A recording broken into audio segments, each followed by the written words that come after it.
You will fail your way to greatness. Most people allow their fear of failure to outweigh their desire to succeed. When you're willing to fail again and again and again, when you make up your mind to become unstoppable, when you make up your mind to become a no matter what person, then that will then give birth to a part of yourself that you don't know right now. Imagine, if you will, being on your deathbed and standing around your bed, the ghost of the dreams, the ideas, the abilities, the talents given to you by life, and that you, for whatever reason, you never went after that dream.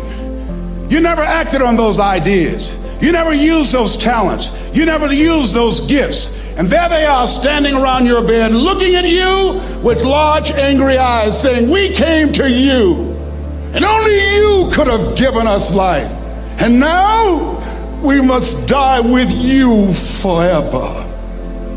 See, most people stop short of their dreams and park and get off the highway of life because of the rejections of life. You will always be rejected. It's no big deal. Jack Canfield said rejection is a myth. It's not like when somebody says no and then they slap you.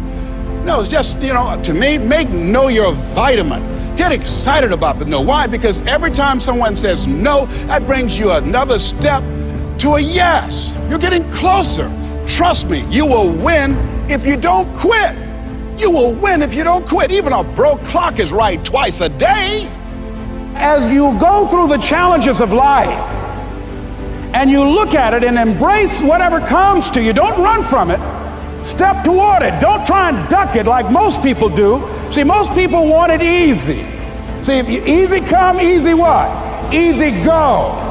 See, but when you go at what you're going to deal with and you deal with the difficulties of it, when you handle those hard things close at hand, making those hard decisions right now that you don't want to make, learning those things that you don't like to do, but you know that in order for you to get where you want to go, this is one of the hoops that you have to flip through.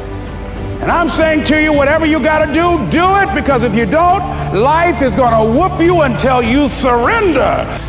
You have something that you brought to the universe, and that if you decide that my life deserves my developing this what I do well, and becoming the best at it, and mastering myself, and seeing what I have within me, if you decide to drop your buckets where you are and develop your gifts, I grant you, you'll never ever be without. I grant you that your gifts will take you places that will literally amaze you. I grant you that if you begin to work to develop your gifts, you'll develop a strong sense of happiness. You'll get a larger vision of yourself, because part of beginning to get a larger vision of yourself, all of us need some area of our lives where we can have a feeling of competence. That people know when they think about this area, that's something you do. That you eat and sleep that. And that you do that. You do that. Changing is not easy. That changing your life, changing habits, reinventing yourself, picking yourself up after life has knocked you flat on your back. I've got to say, when life knocked you down, try and land on your back, because if you can look up, you can get up. Well, that sounds cute, but that's not easy. When I was diagnosed with prostate cancer 17 years ago, that first time that happened, I said, hey, I can handle this. Then when it came back a year later, last year, 17 years later, and this time it metastasized to 7 areas of my body and ate 40% of my T1 vertebrae. Now the stakes are higher. It's this life saying, okay, Mr. Motivator, you beat cancer the first time. What you gonna do now? I started laughing. When the doctor told me, he said, why are you laughing? Are you in denial?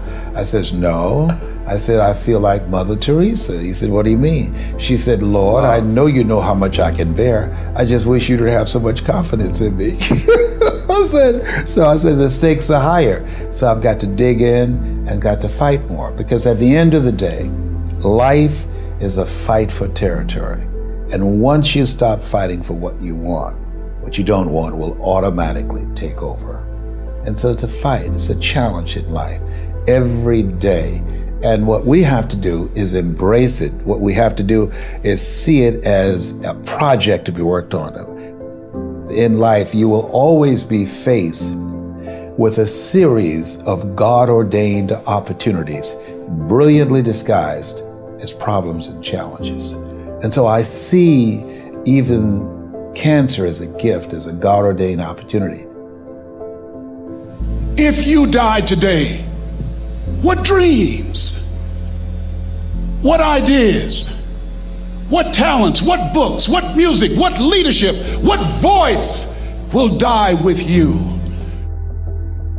There are a lot of people who are biting their fingers in fear that they might lose their jobs. But there are few people who have decided within themselves, I'm going to make it. Some people aren't waiting to be cut. Some people are moving on their own because they feel within themselves, I've got what it takes to make it. They're not afraid about tomorrow because of how they see themselves, because of what they feel that they deserve, because of what they feel that they can create for themselves.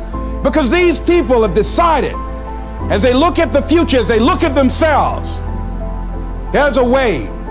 Where there's a will, there's a way for me to begin to create a way out of no way. And when you have that kind of consciousness, when you have that kind of spirit, nothing can stop you. Nothing.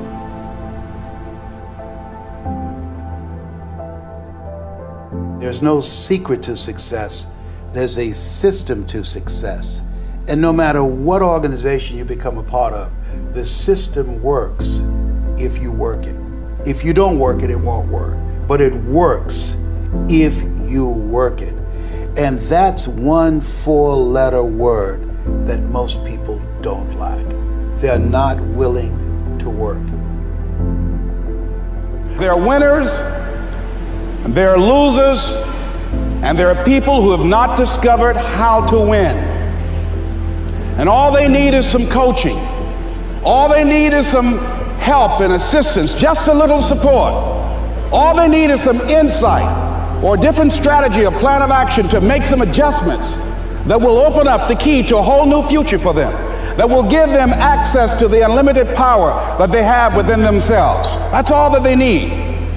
So what I want you to do is think about something you want for you, that's real for you, that's important for you, that will give your life some special meaning and power. And I don't even want you to say, I can do that. I don't want you to assume that. See, 5 years ago when I started out in this area, I would not have been able to make the mental leap that I would be up to where I am right now. I don't want you to begin to just psych yourself out. No. I want you to be able to say something to yourself that will enable you to maintain a level of integrity with yourself. That when you say this, even when you face tremendous setbacks, it will be a benchmark to keep you in the game, to keep you moving forward and experimenting and readjusting your strategy and your plan of action, continuously looking for ways to win. I think we have to reflect on, who am I? Why am I here? What drives me? If I died today, what 3 words would I want said about me if I died today? You know, what is it that defines me? You know, and how do I define myself? So I went to the next mode necessary to start talking to people and seeking and asking for what I wanted and leveraging relationships and trying to find out, how do the people do it that went ahead of me? How do they do it? And then what is it I need to do? How is it I need to train myself, to develop myself? What's the resources that will be required in order to make it happen? And as I start seeking out and asking questions, I started running into people who said, I know someone who can help you do that. And they helped me get connected with those people. Remember, we have so much energy that can take us so far. It's necessary that you hook up with some other energy that can take you to the next level. I hooked up with them. They said, let's go. I said, away we go.